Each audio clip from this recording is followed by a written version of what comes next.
Praise the Lord.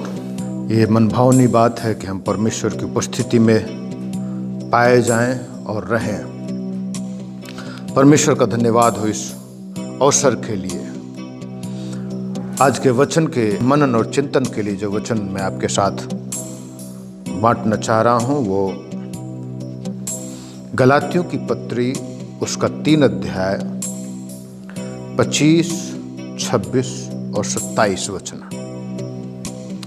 यहाँ पर इस प्रकार से लिखा हुआ है, गलातियों की पत्री 3 अध्याय 25, 26 और 27 वचन।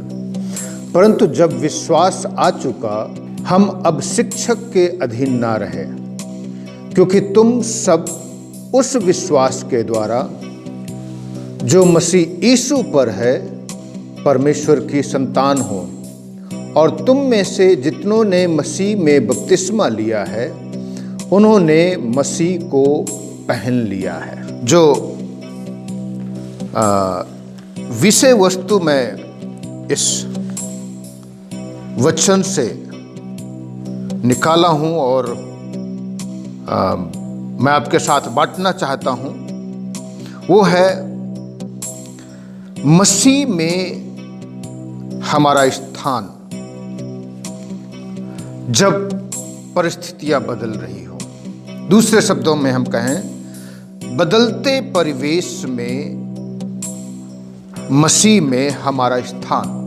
बदलते परिवेश मतलब व्यवस्था और यीशु मसीह पर विश्वास, जो कि हम लोगों को प्रतिज्ञा के द्वारा मिला है। परमेश्वर ने अब्राहम से प्रतिज्ञा की थी कि इस संसार के सारे कुल के लोग तेरे द्वारा आशीष पाएंगे। और परमेश्वर ने उनसे वायदा किया था संतान के लिए, और ये वही संतान है जो यीशु मसीह में आया है, अर्थात सीड जिसे हम कहते हैं, वंश जिसे हम कहेंगे। तो वंश जो परमेश्वर ने अब्राहम को वादा किया था, लेकिन जब पाप बढ़ता गया तो परमेश्वर ने 430 साल बाद व्यवस्था दी। और यह व्यवस्था अपने आप में परफेक्ट नहीं थी, सिद्ध नहीं थी। यह तो सिर्फ जब तक वंश ना आए, वो सीड ना आए इस पृथ्वी में, तब तक के लिए दी गई है। जैसा कि हम लोगों ने प्रभु का वचन देखा है, परमेश्वर का वचन कहता है, इसलिए व्यवस्था 24 वचन में मसीह तक पहुंचाने के लिए हमारी शिक्षक हुई है। तो ये जो शिक्षक पन की बात है जो हम देखा है हमने, ये व्यवस्था सिर्फ शिक्षक है जब तक मसीह ना आए। लेकिन जब मसीह आ गया तो जो शिक्षक का काम था वो खत्म हो गया। इसलिए प्रभु यीशु मसीह का वचन बताता है, जब हम यहां पर देख रहे हैं 26 वचन में, क्योंकि तुम सब उस विश्वास के द्वारा जो मसीह यीशु पर है परमेश्वर की संतान हो। अगर हम अंग्रेजी बाइबल में देखें तो यहां पर लिखा है, You are all sons of God through faith in Christ Jesus।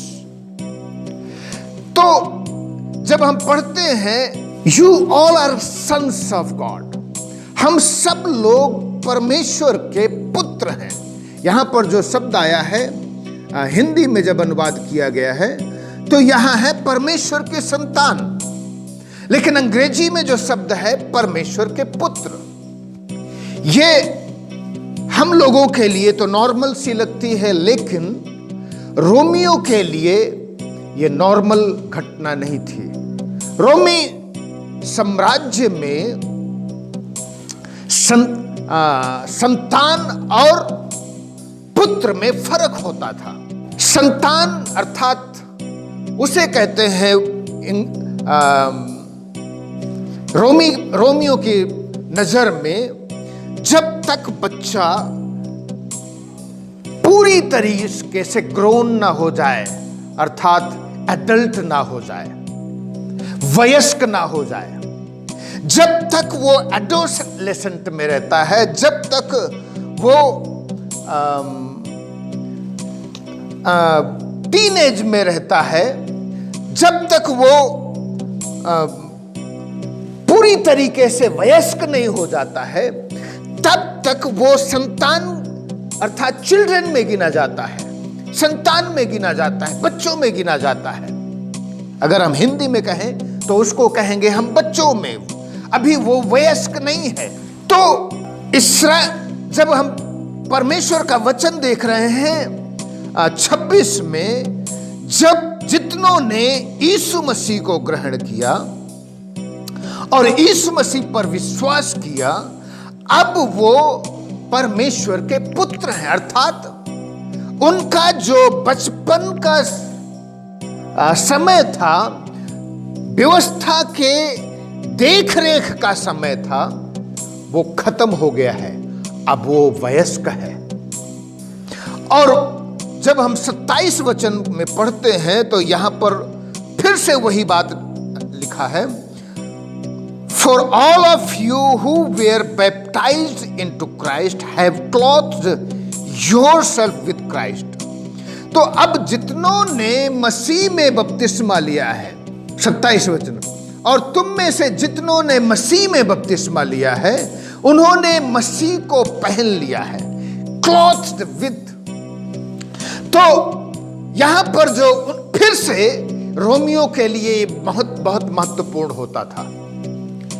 Galati लोग इस बात से वाकिफ थे, पौलुस जो लिखना चाह रहा है, यहां पर क्लॉथ चेंज, कपड़ों का बदलना।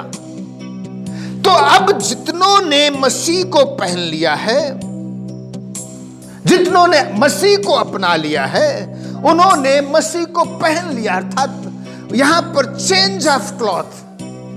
तो जब तक व्यक्ति पूरा वयस्क नहीं हो जाता था, जब तक वो बचपन में होता था तो वो बचपन के जैसे कपड़े पहनता था, लेकिन जब वो वयस्क हो जाता था तो उस समय उसके लिए वयस्क के कपड़े पहनाए जाते थे।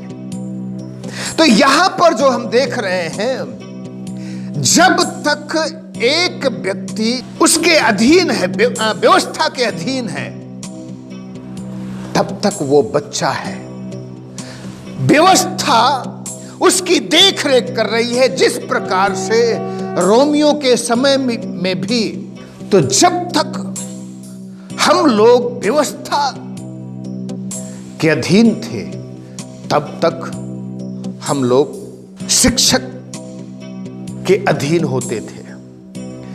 व्यवस्था हमारे लिए शिक्षक की तरह काम करती थी।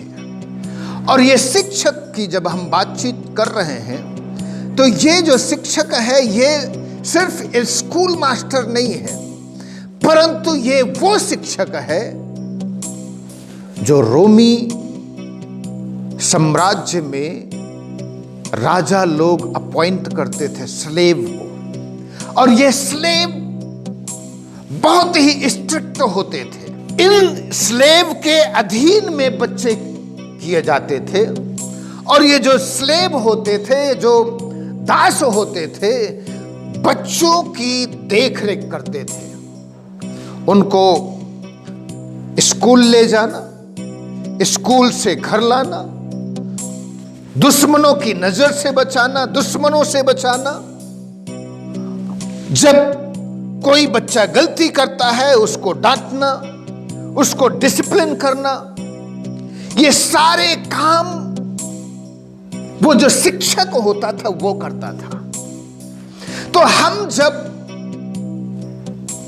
तक यीशु मसीह के पास नहीं थे, हम उस व्यवस्था के अधीन थे। लेकिन अब जब यीशु मसीह आ गया है, तो अर्थात वो विश्वास आ गया है, तो अब हम विश्वास के अधीन हैं और उस विश्वास के ही द्वारा हम धर्मी ठहरते हैं। उस विश्वास के ही द्वारा हमारा उद्धार होता है। उस विश्वास के ही द्वारा हम लोगों का पवित्रीकरण होता है, क्योंकि अब्राहम के लिए परमेश्वर ने कहा, वो उसने विश्वास किया, उसके लिए धार्मिकता गिनी गई।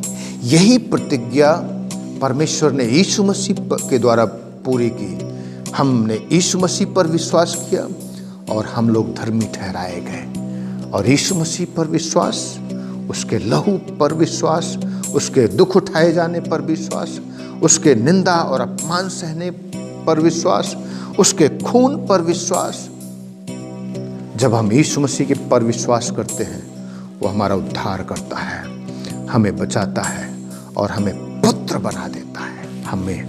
हमारे पास वो समझदारी है जो प्रभु चाहता है। मेरे प्रियो, हम लोगों के लिए एक समय है आज। हम कब तक व्यवस्था के अधीन बने रहेंगे? ये व्यवस्था, मेरे प्रियो, हम कैसी भी व्यवस्था में जीवन व्यतीत क्यों ना कर रहे हों, ये व्यवस्था हम लोगों को गुलाम बना करके रखती है, हमें कैद करके रखती है। लेकिन यीशु मसीह ने इस पृथ्वी में जन्म लिया, हम लोगों को उसने आजाद किया। यीशु मसीह ने कहा, जो पुत्र को ग्रहण करेगा, पुत्र उसे स्वतंत्र करेगा। हम जितने लोग यीशु मसीह के पास आए हैं, यीशु मसीह ने हमें स्वतंत्र किया है, आजादी दी है। हम क्यों उस में फिर से लौट करके जा रहे हैं? हम क्यों दोबारा लौट करके जा रहे हैं? आइए हम स्वतंत्रता के साथ जीवन व्यतीत करें। आइए अपनी आंखों को बंद करें और प्रार्थना में चलें। परमेश्वर पिता, अनुग्रह कर, ताकि हम जो पुत्र हैं, पुत्रियां हैं, परमेश्वर ने हम जाने, हम पहले सिर्फ संतानें थीं जब तक हम व्यवस्था के अधीन थे, लेकिन अब यीशु मसीह ने हमें पुत्र और पुत्रियां बना दिया है और हमें एक अलग कपड़ा दिया है, एक अपना वस्त्र दिया है, जिसे हम पहनते हैं और पहन करके पुत्र और पुत्रियों की तरह चलते हैं। तो हमारी जीवन में कार्य कर और इस अधिकार को लेने के लिए हमारी सहायता मदद कर। और प्रभु, जितने लोग तेरा वचन सुन रहे हैं, यदि कोई बीमार है, अपना हाथ बढ़ा दे और हर एक को स्पर्श कर, छू करके चंगा कर। तो आश्चर्य कर्म कर, यीशु के नाम से मांगते हैं, आमीन। God bless you. प्रभु आप सबको आशीष दे, सबको जय मसीह के।